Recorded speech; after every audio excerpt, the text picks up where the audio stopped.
존경하는 14만 종로 구민 여러분, 나도균 의장님을 비롯한 선배 동료 의원님 여러분, 종로구 발전을 위해 노력하고 계시는 정문원 구청장님과 김건기 부구청장을 비롯한 관계 공무원 여러분, 또한 우리 의회에 늘 관심과 성원을 보내주시는 언론사 관계자 여러분, 안녕하십니까. 종로 오륙가동 창신 1, 2, 3동 숭인 1, 2동 지역구 구의원 김종보입니다. 지역구 주민 여러분의 높은 뜻을 다시 한번 되새기면서 존경과 감사의 마음으로 구정 질문을 시작하겠습니다. 네, 첫 번째 질문은 환경미화원 3인 1조 근무 현황 관련 질문입니다. 질문 이따으로 진행하겠습니다. 현재 우리 구 용역업체 환경미화원들이 3인 1조 근무를 제대로 지키고 있나 청장님께 질의하겠습니다. 아닙니다. 저희는 지금 그 폐기물 관리 시행 규칙에서 3인 1조 작업을 원칙으로 하고 있는데 저희는 3인 1조 작업의 예사항으로 그 2021년 11월에 그 조례가 개정이 돼서 그 손수레나 기계적 수거 장치를 사용하는 경우 적천 중량 2.5톤 이하의 차량을 사용해서 작업하는 경우 민원 처리를 위해 기동방 수거 작업의 경우에는 3인 1조 작업을 예외로 정하고 있기 때문에 조례에서 여기에 맞춰서 지금 2인 1조로 작업하는 지역들이 있는 걸로 알고 있습니다. 네, 지금 제가 저녁에 이제 지역을 순찰한 결과 네. 거의 지금 2인 1조도 작업을 한 곳이 없습니다. 그거 확인해 보셨습니까? 그거는 저희가 확인을 못했습니다. 2인 1조 작업도 안 된다고 하면 그건 문제라고 생각합니다. 지금 이제 사진도 이게 엊그저께 촬영한 사진입니다. 예. 이제 여기는 이제 뭐 조례에 따라서 혼자 근무할 수도 있지만은 예. 정말 열악하게 저 위험에 노출돼 있습니다. 예. 그러면 저 작업은 조례에 의거 혼자 할 수도 있는 작업인가요? 혼자 할 수도 예, 있지만 그렇게 현장을 들어보는 한번 가보시면은 예. 근무자가 정말 위험에 예. 노출해 있어서 예. 지금 청장님께 질의하겠습니다. 여기에 관한 어떻게 지금 대책을 갖고 있습니까?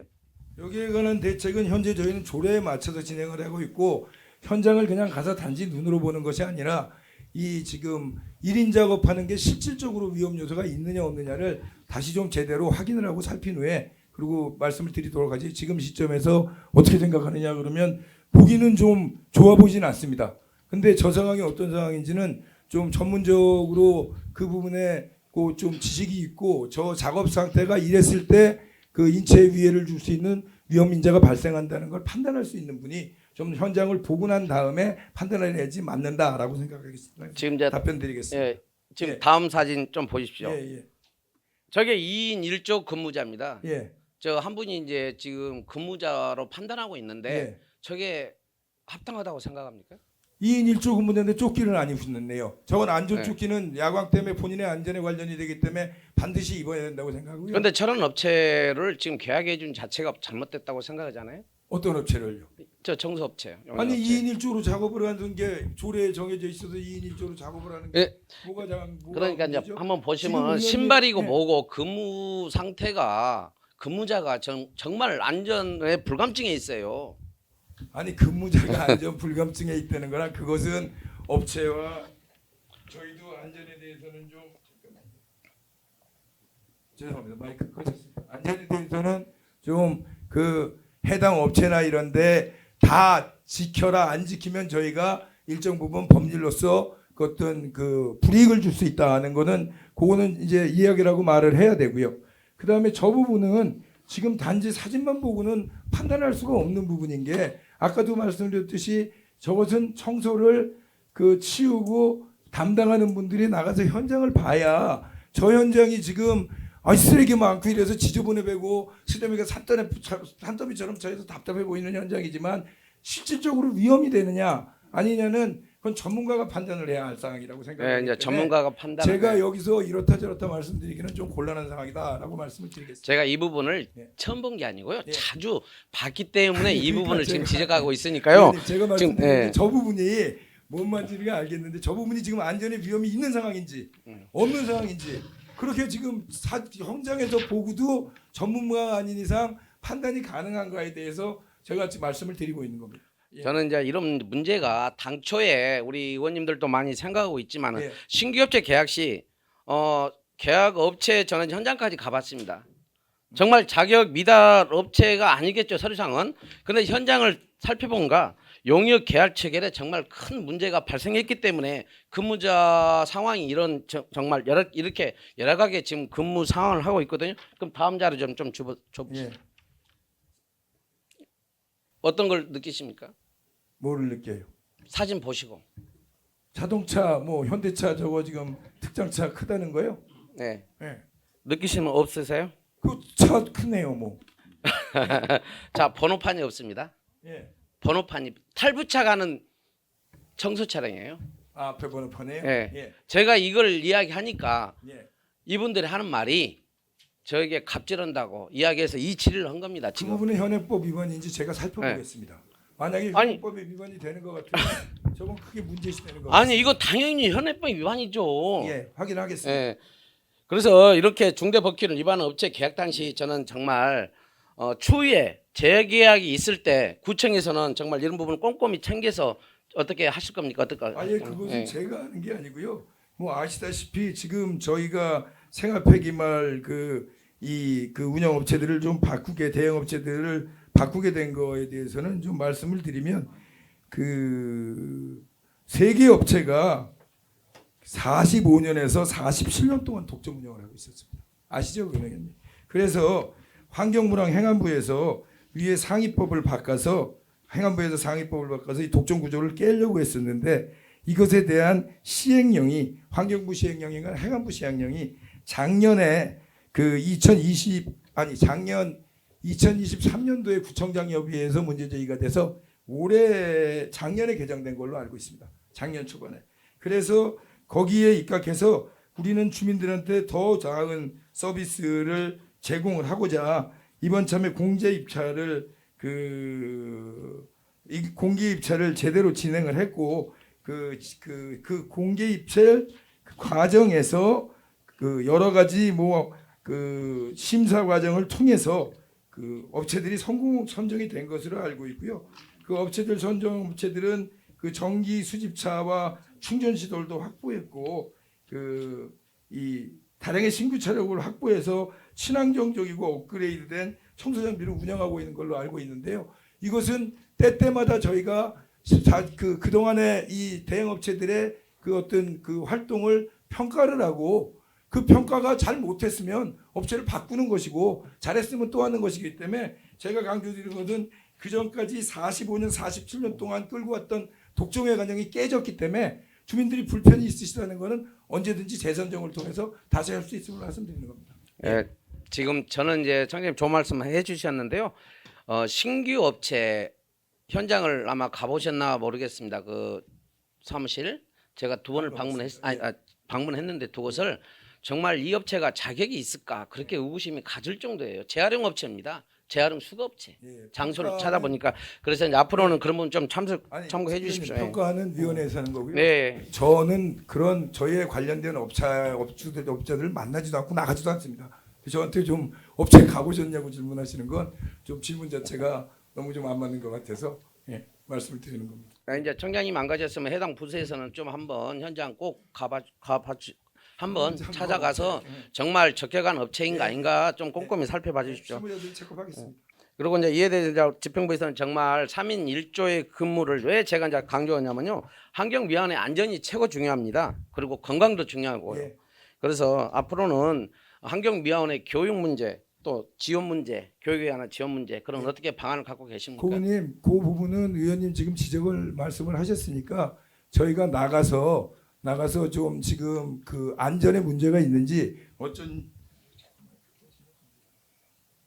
제대로 살펴보겠습니다. 다만 지금 제 생각에는 2021년도 11월에 이게 지금 조례가 우리가 이거를 개정시킨 지가 3년밖에 되질 않았습니다. 그 당시에서도 그 구청 관계자들이나 우리 의원님들께서 충분한 수기가 있으셨다고 생각을 합니다. 그래서 이 아까 얘기한 요 지금 뭐 손수레나 기계적 수거 장치를 사용하는 경우 적재 중량이 1.5톤 이하의 차량을 사용해서 작업하는 경우나 이 1.5톤 이하로 다 정해 주신 것도 안전관계를 충분히 고려해서 의회에서 충분히 논의하고 수기해서 그 개정된 그 조례다 이렇게 생각하기 때문에 저는 사실은 지금 큰 문제는 없다고 생각을 하고 있는데 의원님께서 지적을 하셨으니까 저희가 현장 점검하고 안전에 문제가 생긴다 그럼 조치하도록 하겠습니다. 이제 우리가 3인 1조는 못 하더라도 2인 1조는 해야 되지 않나 생각합니다. 얼마 전에 이제 그 아파트 단지에서도 초등학생 그 사망 사고가 발생했기 때문에 우리 구에서도 이런 부분을 미리 대비하는 차원에서 3인 1조 아니더라도 2인 1조 정도는 근무 체계를 갖춰야 되지 않나 생각하고 있습니다. 예, 예. 네, 네, 고맙습니다. 다음부터는 이제 일괄 답변 후 질문하겠습니다. 두 번째 질문입니다. 관내 주치 해소센터 설치에 관한 질문입니다. 최근 서울시는 주치 해소센터 설치를 위한 조례를 시행하고 후보 지정 한 곳으로 무학동이 거론되어 이에 대한 주민들의 반응이 매우 뜨거웠습니다. 그동안 지역 주민들과 함께 살아온 경험에 비추어 저는 주민들의 목소리가 중요하고 이를 존중하는 것이 가장 우선돼야 된다고 생각합니다. 주치 해소센터는 술에 취해 신체적, 정신적으로 불안정한 상태에 있는 사람들이 안전하게 보호받고 응급 상황에 적절히 대응할 수 있는 공간을 제공합니다. 그러나 이러한 시설이 설치될 경우 해당 지역 주민들의 안전과 생활 환경에 미친 영향에 대한 우려도 클 수밖에 없습니다. 특히 무학동은 주거 밀집 지역으로 주민들이 일상적으로 느끼는 불안감을 충분히 이해할 수 있습니다. 구청장님께서는 10월 23일에 무학동 주민센터에서 서울시의 일방적인 주치 해소센터 조성 추진에 반대하는 긴급 간담회를 열고 주민과 한 목소리를 내어 서울시에서는 철회 발표를 했습니다. 주민들의 목소리에 귀 기울여줘서 다행이라고 생각합니다. 다만 본 의원은 무학동에 주치 해소센터를 조성하는 것이 철회가 되었지만 우리 구 관내 다른 지역에 조성할 가능성이 있는지 궁금합니다. 본 의원이 무학동 주치 해소센터 조성 반대 긴급 간담회 후에 구청장님께 아마 제가 질의를 했을 겁니다. 적십자병원 주치자 응급센터 활용 방안에 대해 질의했습니다만 구청장님께서는 주치 응급센터를 기존처럼 운영하고 주치 해소센터도 건립이 필요하다고 분명히 말씀을 하셨습니다. 주치자들에 대한 사회적 지원과 관리가 중요하지만 그로 인해 일반 주민들의 안전과 생활 환경이 침해되지 않도록 섬세하게 고려해야 될 책임이 있습니다. 특히 우리 구내에는 이미 적십자병원의 주치자 응급의료센터가 운영되고 있는 만큼 이 시설의 활용성을 더욱 강화하고 다른 형태의 지원 시스템을 함께 구축하는 방안을 모색하는 것도 좋은 대안이 될 것입니다. 그래서 본 의원은 주치 해소센터의 설치와 관련해 어떤 입장을 갖고 계시는지 또한 다른 지역에 대한 설치 가능성과 추가적인 대책에 대해 구체적인 답변을 바라겠습니다. 마지막으로 공동주택 전기차량 충전 시설 이설비 지원에 관한 질문입니다. 급증하는 전기차 충전 시설 관련된 안전 문제에 대해 발언하고자 합니다. 최근 전기차 사용의 급증과 함께 전기차 충전 시설이 공동주택을 포함한 다양한 장소에 설치되고 있습니다. 이는 환경적인 측면에서 매우 긍정적인 변화이며 전기차 보급은 기후위기 대응과 미래 지향적인 도시 만들기에 중요한 부분이 되고 있습니다. 하지만 한편적으로 전기차 충전 시설의 안전성 문제도 점차 중요한 이슈로 떠오르고 있습니다. 특히 지하 주차장에서 화재 사고가 빈번히 발생하고 있는데 이는 전기차 충전 시설에서 발생한 문제나 충전하는 과정의 부주의 등으로 인한 사고들입니다. 지하 주차장은 화재가 발생할 경우 대피가 어려운 환경이고 화재 진압도 어려워 피해가 클 수밖에 없습니다. 저는 이에 대한 적극적인 대책이 필요하다고 생각합니다. 사진을 보시면은 이는 공동주택 지하 전기 충전 시설입니다. 옆에는 장애인 전용 주차장도 있습니다. 전기차 충전 시설이 안전하게 이용할 수 있는 장소에서 설치되고 운영될 수 있도록 하는 방안이 마련되었으면 합니다. 더 큰 사고가 발생할 위험이 있기 때문입니다. 특히 공동주택의 경우 주민들이 거주하는 공간이므로 안전을 최우선으로 고려해야 합니다. 다음 사진 한번 보십시오. 예.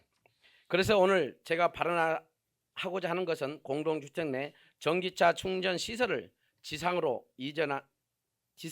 이설하는 비용 지원에 관한 문제입니다. 지하 주차장 내 전기차 충전 시설에서 화재 위험을 초래할 수 있는 문제점이 있는 만큼 충전기 시설의 위치 변경이나 안전한 공간으로 이설이 반드시 필요하며 전기차 충전 시설에 지상으로 이설하는 비용 지원이라는 실질적이고 구체적인 안전 대책을 마련해 주민들의 우려를 해소하는 것이 무엇보다 중요합니다. 충전 시설의 안전성이 보장되지 않으면 전기차 보급이 사회적으로 위험 요소로 작용할 수 있습니다. 따라서 공동주택에 설치된 전기차 충전 시설에 대해 이설비 지원을 강화하고 이와 관련된 안전 기준을 구체적으로 마련하는 일이 매우 시급하다고 생각합니다. 또한 집행부 차원에서는 주민들에게 전기차 충전 시설의 안전한 사용법에 대한 교육과 안내를 강화하는 것도 중요하다고 생각합니다. 이를 통해 주민들이 보다 안전하게 전기차를 사용할 수 있도록 유도하고 화재와 같은 사고를 예방할 수 있을 것입니다. 본 의원은 구청장님께서 주민 안전을 최우선으로 고려하여 전기차 충전 시설 이설비 지원에 대해 구체적인 방안을 마련하여 적극적으로 추진해 주시기를 부탁드립니다. 이상으로 구정 질문을 마치겠습니다. 끝까지 경청해 주신 관객 공무원 및 언론사 관계자 여러분, 14만 종로 구민 여러분께